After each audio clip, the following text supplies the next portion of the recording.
मित्रों नमो नमः।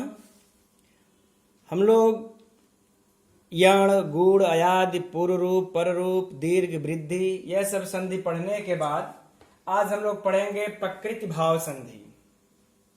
इस प्रकृति भाव संधि में सबसे पहला जो सूत्र है हम लोग उसके पहले एक विधि सूत्र को पढ़ेंगे। दूरात धूते च,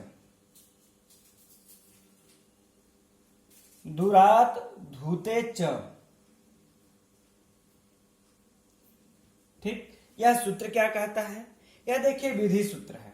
कैसा सूत्र है? विधि सूत्र है। साथ साथ में यह भी हम लोग जानते रहे, यह भी परीक्षा में कभी कभी पूछता है सूत्र को लिख करके दे करके कि यह कैसा सूत्र है। विधि सूत्र, परिभाषा सूत्र, संज्ञा सूत्र यह पूछता है, इसलिए याद रहे। दूरात धूते च, यह क्या कहता है? दूरात संबोधने वाक्यस्य टेह प्लूतो वास्या, अर्थात दूर से सम्यक बोध कराने में प्रयुक्त जो वाक्य होता है उसकी टी को विकल्प करके प्लुत हो जाता है। इस तरह से आप लोगों को शायद समझ में नहीं आया होगा। अब हम लोग इस तरह से इसको पहले विच्छेद करते हैं। दूरात, यहां पर जबकि देखिए दूराद रहेगा, दूराद धूते च, कहीं कहीं दूरात भी मिलता है, कोई दिक्कत नहीं है। पंचमी है दूरात। हूते, इसमें कौन सी विभक्ति है? पंचमी एक वचन है। इसके बाद कौन सा है? हूते। धूते अर्थात हूते, हूते मतलब बुलाना, पुकारना। च इसमें कौन सा है? हूते में सप्तमी एक वचन है। यह भी स्मरण रखिएगा। यह आगे फिर जब हम इसको ले लेते हैं, अनुवृत्ति ले लेते हैं। च इत्यव्यय पदम वाक्यस्य टे, आगे है टे की हम लोग अनुवृत्ति ले लेंगे।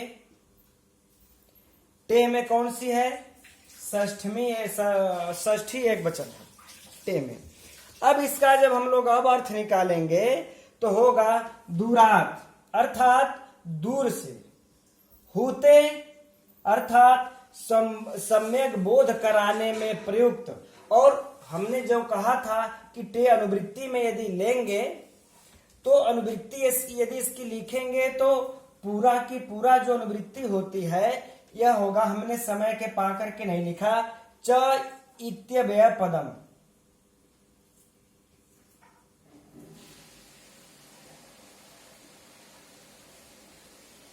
इत्यव्यय पदम।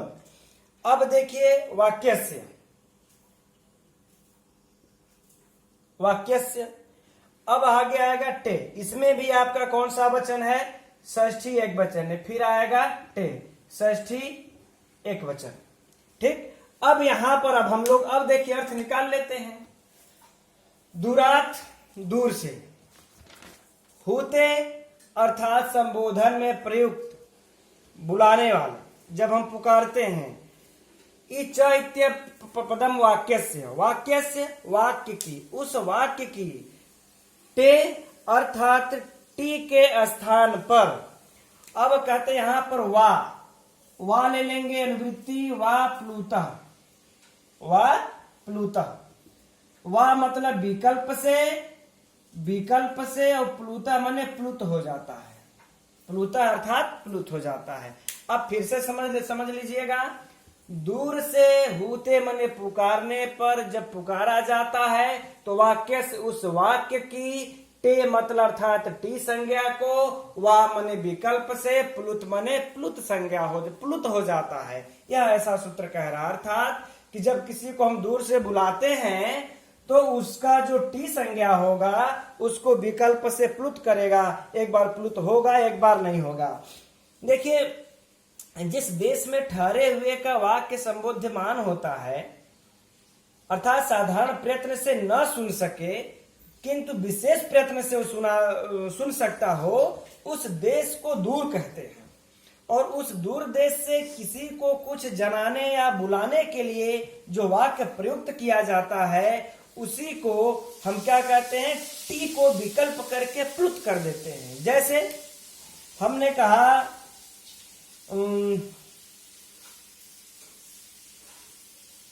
ए ही देवदत्त,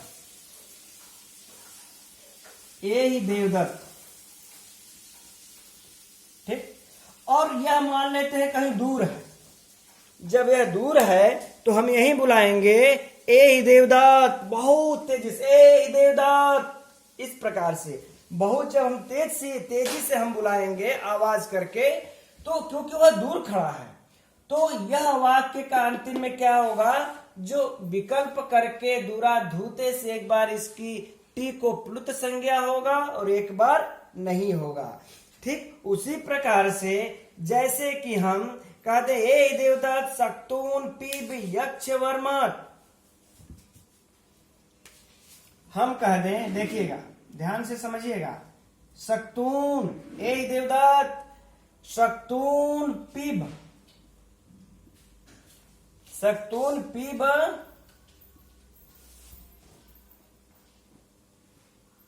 यक्षवर्म।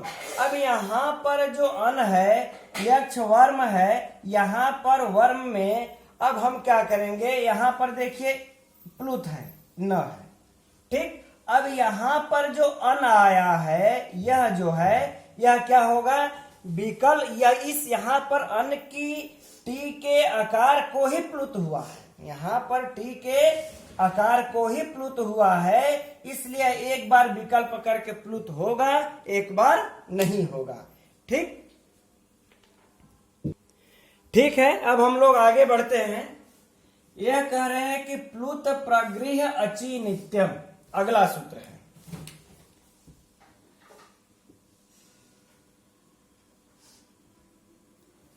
प्लुत प्रगृह प्रगृह्य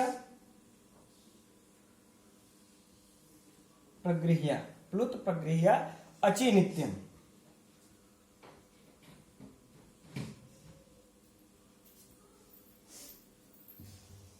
ठीक यह भी कैसा सूत्र है, विधि सूत्र है, यह भी विधान करता है, याद रखिएगा।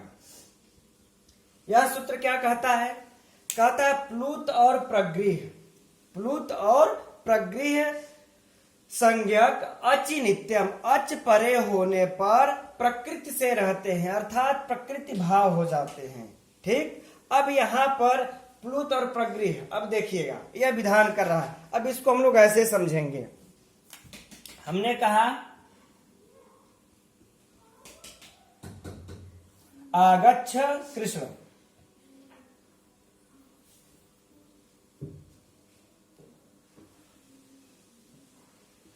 ठीक या दूर से हम पुकार रहे हैं आगच्छ कृष्ण, अत्र गौ चरति,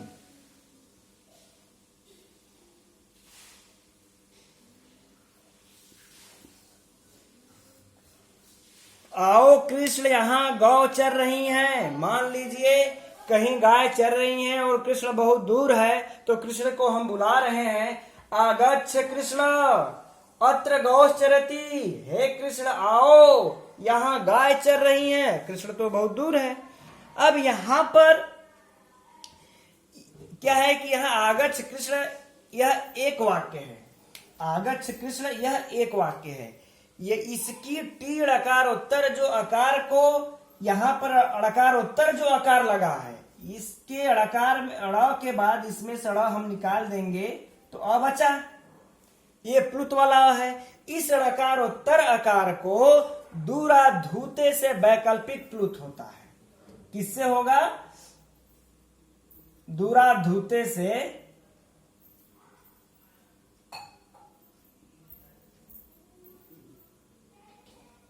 दूरा धूते से वैकल्पिक क्या हो जाएगा, इसकी प्लुत संज्ञा होगी, विकल्प वैकल्पिक प्लुत होता है।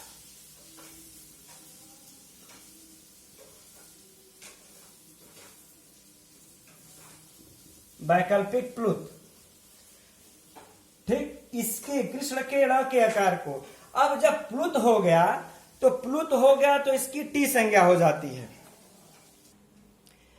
जब इसकी अब वैकल्पिक प्लुत इसकी प्लुत संज्ञा हो जाएगी। जब इसकी प्लुत संज्ञा हो गई तो यहां हमको कृष्ण और अत्र, यहां पर कौन सी संधि प्राप्त हो रही थी, हमें दीर्घ संधि प्राप्त हो रही थी।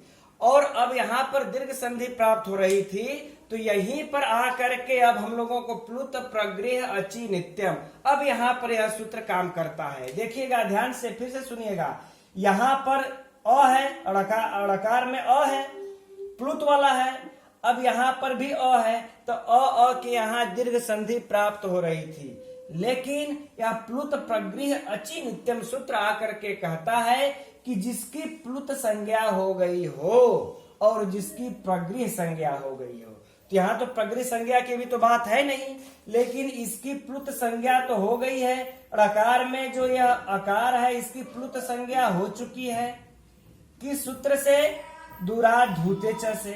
तो सूत्र जब इसकी वैकल्पिक संज्ञा हो गई है तो ही कहता है कि प्लुत हो जाने पर अचि, यदि इसके परे कोई अच आ जाता है, इसके परे अच है ये आपका अच कोई आ जाता है, तो यह विकल्प से प्रकृत ही रहता है। क्या रहता है? प्रकृत ही रहता है, अर्थात यह जैसा है वैसा ही रह जाएगा। यहाँ पर अकह सवर्णे दीर्घ यह सूत्र काम नहीं करेगा। जब यह सूत्र काम नहीं करेगा तो यह जिस प्रकार से बना है अर्थात इसी प्रकार से रह जाएगा। ठीक, नहीं तो इस अ और इस अ में दीर्घ संधि प्राप्त थी, लेकिन दूराधूते से इसकी प्लुत संज्ञा हुई। अप्लुत हो जाने के बाद इस प्लुत प्रगृह अचि नित्यम सूत्र से इसकी क्या हो गई? प्रकृति भाव हो गया। इसी को प्रकृति भाव संधि इसमें हुई है। अगर कभी पूछ भी देता है परीक्षा में, इस वाक्य में कौन सी संधि हुई है? प्रकृति भाव संधि है। किस सूत्र से है? प्लुत प्रगृह अचि नित्यम सूत्र से हुई है। या कभी ये पूछ दे कि इस कृष्ण में जो ऋकार उत्तर अकार है इसकी किस सूत्र से प्लुत संज्ञा हुई है? इस तो कहिए दूराधूते च से इसके टी को प्लुत संज्ञा हुई है। अब हम लोग आगे एक और उदाहरण देख लेते हैं। इसी प्रकार से अब देख लेते हैं कि यह वैकल्पिक करता है। हमने पहले ही बताया कि यह दूराधूते विकल्प से एक बार प्लुत संज्ञा करेगा, एक बार नहीं करेगा। तो जब नहीं करेगा तब क्या होगा? तो जब नहीं करता है तब देखिए, अब यहां पर हम लोगों का अकह सवर्णे दीर्घ सूत्र काम कर जाएगा। अब यहां पर धन अत्र गौश चरति है यहां पर, तो यहां पर अब अकह सवर्णे दीर्घ काम करेगा। देखिएगा तो हो जाएगा आगच्छ, कृष्ण अड़ में अ जुड़ गया, कृष्णात्र क्या होगा? कृष्णात्र गौश्चरति। अब यह बनेगा। यह कब बनेगा? यह प्लुत होने पर। प्लुत होने पर यह कब बनेगा? प्लुत नहीं होने पर। ठीक, यह प्लुत नहीं होने पर अकह सवर्णे दीर्घा लग जाएगा, आगच्छ कृष्णात्र हो जाएगा। इसी तरह और भी उदाहरण हम दिखला देते हैं आप लोगों को लिख करके। अब कुछ उदाहरण हम यहाँ पर दिए हुए हैं, अब इससे भी आप लोग समझ सकते हैं। है आगच्छ हरे अत्र क्रीडेम, हे हरि आओ यहाँ हम लोग अत्र क्रीडेम यहाँ खेलें। अब देखिए यहाँ पर यह दूर से पुकारा जा रहा है। अब इस दूराधूते च से इसकी यहाँ पर जो विकल्प से प्लुत संज्ञा हो गई, तो जब प्लुत संज्ञा हो जाएगी तो यह प्लुत प्रगृह अचि नित्यम हो करके क्या हो जाएगा? प्रकृति भाव हो जाएगा। तो प्रकृति भाव हो जाने पर यहाँ पर कोई संधि नहीं होगी। और जब इस दूराधूते से एक बार विकल्प करेगा, एक बार फ्री छोड़ देगा, तो जब फ्री छोड़ दिया तो यहाँ पर हमें कौन सी संधि प्राप्त हो रही थी? यहाँ पर देखिए हरे पद है, एंग पद है, तो एंग पदांता दत्ति से यहाँ पूर्व रूप होकर के हरेत्र बन गया। यहाँ पर कौन सी? अब जब यह छोड़ देगा, जब प्रकृति भाव नहीं होगा, तब जो सूत्र काम करता होगा, जो संधि आती होगी वह लग जाएगा। तो यहाँ पर अब एंग पदांता दत्ति कार्य कर रहा था तो वह आकर के लग गया। अगला उदाहरण, कार्यम कुरु राम, राम कार्य करना ऐसा आगत, यहाँ आओ, इधर आओ, यह आओ इधर।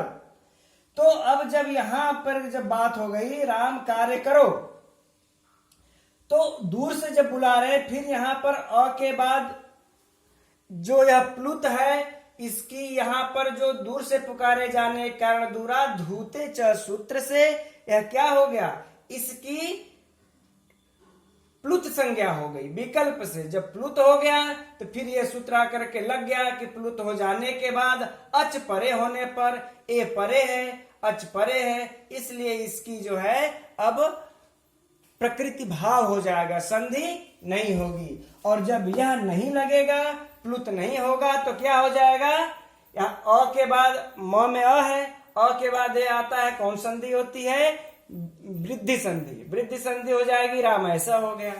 इसी तरह से आगच्छ राम, आओ राम, अत्रास्ति सीता, सीता यहाँ है, राम आओ, सीता यहाँ है। अब यहां पर भी इसी दूरा धूते से दूर से पुकारे जाने के कारण जो म में अ है उसकी प्लुत संज्ञा हो गई विकल्प से, और प्लुत हो जाने के बाद प्लुत प्रगृह ची नित्यम से अच परे होने पर इसकी प्रकृति भाव हो गया।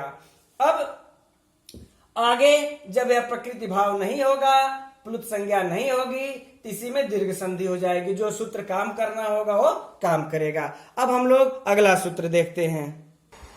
अगला जो सूत्र है इदु दे द्विवचनम प्रगृह्यम, यह संज्ञा सूत्र है। कैसा सूत्र है, संज्ञा करता है। किसकी संज्ञा करता है, कौन सी संज्ञा करता है, देखिए कह रहे हैं कि इकार, दीर्घ इकार है ना, यहां पर दीर्घ रहेगा, दीर्घ इकार और दीर्घ उकार दोनों का जब यह द्विवचन में रहेंगे तब इनकी कौन सी संज्ञा होगी, प्रगृह, इनकी प्रगृह संज्ञा हो जाएगी जब दीर्घ इकार दीर्घ उकार होंगे। अब देखिए, अब आ जाता है उदाहरण हरि एतव, हरि एतव उदाहरण है। यहां पर देखिए हरि, हरि जब हम हरि का रूप चलाते हैं तो हरि हरि हरयः, यह द्विवचन में हरि बनता है। उसके बाद द्वितीय विभक्ति में भी हरिम हरि हरीन, द्वितीय विभक्ति में भी हरि बनता है। तो यह इकार भी है, दीर्घ इकार भी है और द्विवचन भी है, अतएव इसकी प्रगृह संज्ञा होगी। कौन सी संज्ञा होगी, हरि की प्रगृह संज्ञा। किस सूत्र से, इदु दे द्विवचनम प्रगृह्यम, इससे इसकी प्रगृह संज्ञा हो गई। और जब प्रगृह संज्ञा हरि की हो जाएगी तब आकर के आपका तुरंत फट दे, तुरंत यह सूत्र काम कर जाएगा, तोड़ दे। यह कहेगा कि प्रगृह अचि नित्यम, जो जिसकी प्रगृह संज्ञा हो जाती है उसके परे यदि अच है तो वह प्रकृति भाव हो जाता है। प्रकृति भाव हो जाता अर्थात उसमें संधि नहीं होती है। तब यहां पर देखिए ई है, दीर्घ इकार है, द्विवचन है, इसके बाद ए है, अच आ गया, लेकिन इसकी कौन सी संज्ञा हो चुकी है, प्रगृह संज्ञा।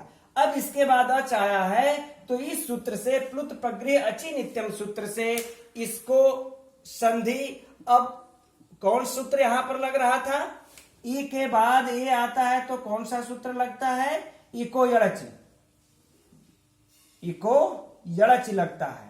तो यड़ संधि हो रहा था यहां पे, लेकिन इसका यह बाध कर दिया, किसने, प्लुत प्रगृह अचि नित्यम ने। कहा नहीं, इसकी तो प्रगृह संज्ञा हो गई, और जब प्रगृह इसकी इदु दे द्विवचनम से कहा इसकी तो प्रगृह संज्ञा हो गई है।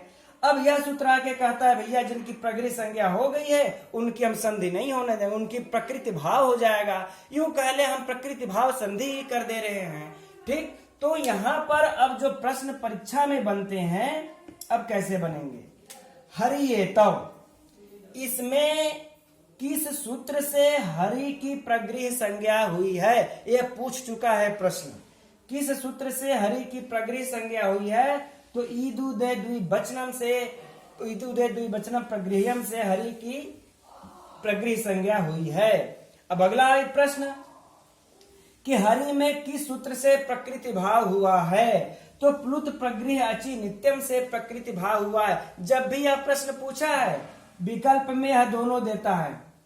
अब आदमी कंफ्यूज हो जाता है कि यार इस सूत्र से हुआ है कि इस सूत्र से हुआ है। तो इस बात का ध्यान रहे कि जो संधि हो रही है इस सूत्र से हो रही है, प्लुत प्रगृह अचि नित्यम, और जो आपको प्रगृह संज्ञा हो रही है इदुदे द्विवचनम, यह संज्ञा सूत्र है, यह तो विधि सूत्र है, यह विधान कर दिया प्रकृत भाव का और यह संज्ञा कर रहा है। इस बात का ध्यान रखिएगा। अब दूसरा इसी प्रकार से है विष्णु, विष्णु इमौ, सेम कंडीशन यही है। आगे इसमें समय व्यतीत करने से कोई फायदा नहीं है, आगे बढ़ते अब हम लोग। अगला सूत्र है अदसोमात। यह भी कैसा सूत्र है? संज्ञा सूत्र है। ठीक, यह क्या संज्ञा कर रहा है? यह भी प्रगृह संज्ञा कर रहा है। अब यह परीक्षा में बहुत बार पूछा है मित्रों। ये प्रगृह संज्ञक से टीजीटी में तो भयंकर भयंकर प्रश्न आते हैं, इसलिए इस संधि को, सूत्र को, उदाहरण को तो रट मार जाइएगा एकदम बिल्कुल। अब अदसोमात, यह क्या कहता है? अदस शब्द हो, अदस शब्द के यदि मकार हो, अंत में क्या हो? मकार से परे, मकार से परे आपको क्या मिल जाए? इदूत, अर्थात दीर्घ इकार हो, दीर्घ उकार हो, तो उसकी प्रगृह संज्ञा हो जाती है। कौन सी संज्ञा होती है? प्रगृह संज्ञा। ये भी करता है, यह जो परीक्षा में पूछा है यह होता है कि यह सूत्र अदसोमात कौन सी संज्ञा करता है, तो इसमें कहीं प्रगृह तो लिखा ही नहीं है। अब लड़के कंफ्यूज हो जाते हैं कि यह सूत्र आखिर में संज्ञा कौन सा करता है। तो यह अदसोमात सूत्र प्रगृह संज्ञा करता है और यह संज्ञा सूत्र है, इसलिए याद रखिएगा। अब यह संज्ञा कर देता है तो इसका उदाहरण देखिएगा। अमी ईशा, अमी ईशा, यह उदाहरण है। अब यहां पर देखिए अदस शब्द का है और म के बाद इसमें दीर्घ इकार आया है, इसके बाद अच है, अच में क्या है? आपको ई है, ई जो है वह क्या है? अच है, अच आ गया और ये म के बाद इकार है, तो इसकी, इस अमी की कौन सी संज्ञा हो जाएगी? प्रगृह संज्ञा। किस सूत्र से? अदसोमात से। इस अमी की प्रगृह संज्ञा होगी अदसोमात से। अब जब इसकी प्रगृह संज्ञा हो जाएगी तब तुरंत आकर के यह सूत्र काम कर जाएगा, प्लुत प्रगृह अचि नित्यम। कहेगा जब यह प्रगृह संज्ञा हो गई, अच परे होने पर यह प्रकृति भाव हो जाएगा, इसमें संधि नहीं होगी। अब यह प्रकृति का मतलब ही होता है, प्रकृति का अर्थ क्या होता है?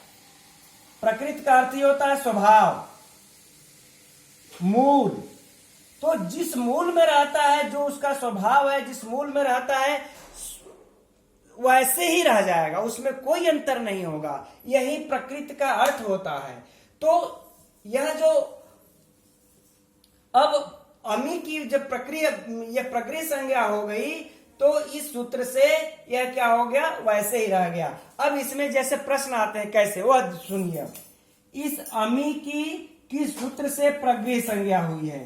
तो उदाहरण में इदुदे द्विवचनम भी विकल्प में देता है, अदसोमात भी देता है, तो लड़के कंफ्यूज होते हैं। तो अमी की जो प्रगृह संज्ञा हुई है वह अदसोमात से हुई है। अब अमी ईसा में अगला प्रश्न, अमी ईसा में किस सूत्र से प्रकृति भाव हुआ है या किस सूत्र से संधि हुई है? तो प्लुत प्रगृह अचि नित्यम से हुई है। किससे? अमी ईसा में किस सूत्र से संधि हुई है? प्लुत प्रगृह अचि नित्यम। कभी भी अदसोमात को मत लगाइएगा, यह तो संज्ञा सूत्र है, अमी की प्रगृह संज्ञा करता है, संधि तो यह सूत्र कर रहा है। इसलिए यह बात का टीजीटी में इससे प्रकृति भाव संधियों से तो प्रश्न बनते ही आते हैं। अगला जो इसका उदाहरण है वह आपका, अब देख लीजिएगा उसमें क्या समय को लॉस करना है। अमी की जगह अमू हो जाएगा, अमू ईसा, उस तरीके से। अब हम लोग अगले सूत्र की तरफ चलते हैं। इस संधि से यह कुछ उदाहरण है मित्रों, इसे आप लोग संधि कीजिए, अथवा संधि नहीं होती है तो उसका कारण बताइए आप लोग। जैसे कवि अत्र, योगी अत्र, रामे अत्र, वायु अत्र, ते अत्र, इसमें संधि नहीं हुई है तो इसका कारण पर विचार कीजिए, या फिर इसको अगर संधि हो सकती है तो संधि कीजिए। यह आप लोगों को उदाहरण के लिए है, परीक्षा में ऐसे ऐसे उदाहरण आते हैं। अब मित्रों हम लोग आगे पढ़ेंगे चादेव सत्वे, यह उदाहरण प्रादेय निपात एका जनांग। लेकिन अब अगले वीडियो में एक वीडियो और बनेगी आधे घंटे में। कल तो हम लोगों का ये स्वर संधि समाप्त हो जाएगा, इसलिए उसको कल के वीडियो में देखा जाएगा। तब तक के लिए नमो नमः।